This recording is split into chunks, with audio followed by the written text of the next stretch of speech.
Seasonal fevers గురించి discuss చేయడానికి ఈరోజు మనతో మా డాక్టర్ గారు, డాక్టర్ నరసింహమూర్తి గారు, ఎండి జనరల్ ఫిజిషియన్ అంతా ఉన్నారు. సార్, ఈ సీజన్లో యూజువల్గా మనం చూసే సీజనల్ ఫీవర్స్ ఏంటేంటి వస్తాయి సార్? సార్ ఎక్కువగా వైరల్ ఫీవర్స్ ఉంటాయి సార్.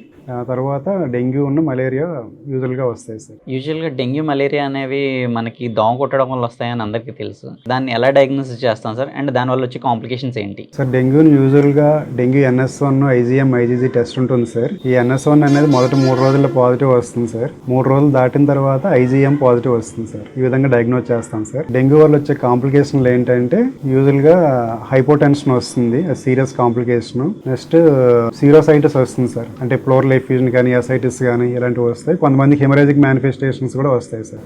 అంటే హెమరేజిక్స్ బ్లీడ్ అవడం, ప్లేట్లెట్ తగ్గడం అనేది ఒక కాంప్లికేషన్ ఉంటుంది కదా సార్? ప్లేట్లెట్స్ తగ్గడం అనేది రొటీన్ కాంప్లికేషన్ సార్. ఇది severe complication haemorrhagic fever, next shock syndrome sir. ఈ రెండు సీరియస్ కాంప్లికేషన్. ఓకే సార్, అంతవరకు వెళ్లకుండా మనం తీసుకోవాల్సిన జాగ్రత్తలు ఏంటి సార్? సార్ ఎర్లీగా హాస్పిటలైజేషన్ అయ్యి ఐవీ ఫ్లూయిడ్స్ తీసుకోవడం సార్.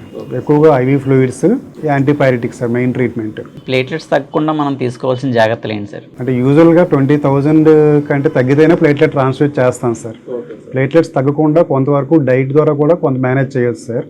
పపాయ కానీ కివీ ఫ్రూట్స్ కానీ ఇవి తీసుకోవడం వల్ల కూడా డైట్ ద్వారా కూడా కొంత ఇంప్రూవ్మెంట్ ఉంటుంది సార్. కానీ యూజువల్గా ప్లేట్లెట్స్ అనేవి వైరల్ వల్ల డిస్ట్రక్షన్ అయ్యి తగ్గుతుంటాయి సార్. మలేరియాలో కూడా ఎలాంటి టైప్ ఆఫ్ కాంప్లికేషన్స్ ఉంటాయి సార్? సార్ మలేరియాలో కూడా యూజువల్గా ప్లేట్లెట్స్ తగ్గుతాయి సార్.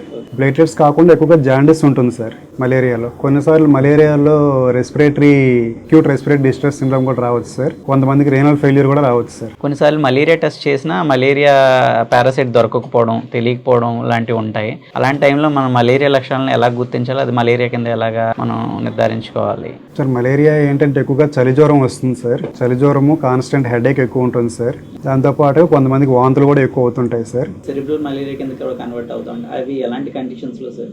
సార్ సెరిబ్రల్ మలేరియా అనేది ఎక్కువగా ఫాల్సిఫెరమ్ మలేరియా వల్ల వస్తుంది సార్. ఇంకా అది వన్స్ ఫాల్సిఫెరమ్ అనేది బ్రెయిన్ ఎఫెక్ట్ చేస్తే అది ఆల్టర్డ్ సెన్సోరియంలో ఉండడము.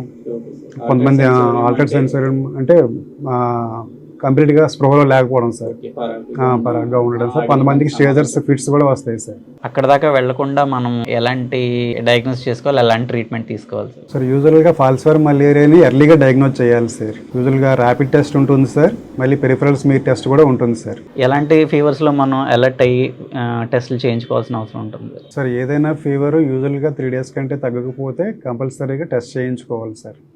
ఎందుకంటే అన్ని ఫీవర్స్కి కామన్ సిమ్టమ్సే ఉంటాయి sir. Okay sir, thank you. చూసారు కదండి, 3 days కన్నా ఫీవర్ ఎక్కువ రోజులు ఉంటే కనుక పెర్సిస్టెంట్గా దాన్ని తేలిగ్గా తీసుకోకూడదు. ఖచ్చితంగా బ్లడ్ టెస్ట్ చేసుకొని డయాగ్నోసిస్ చేసుకొని కాంప్లికేట్ అవ్వకుండా చూసుకోవడం అనేది చాలా మంచిది. Thank you.